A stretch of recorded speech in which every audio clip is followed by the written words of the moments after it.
হইল যেদিন হুজুর পাকের এলেমের দ্বার খুলিল সেই দিন।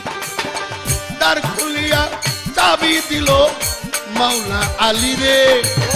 দ্বার খুলিয়া চাবি দিল মাওলা আলী রে। মাওলার অভিষেক করে ঈদে গাদি রে।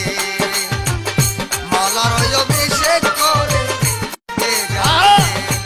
ও দরুদ সালাম জানাই দয়াল নবী রে। সালাতু সালাম দয়াল নবী রে। মাওলার অভিষেক করে ঈদে গাদি রে। মাওলার অভিষেক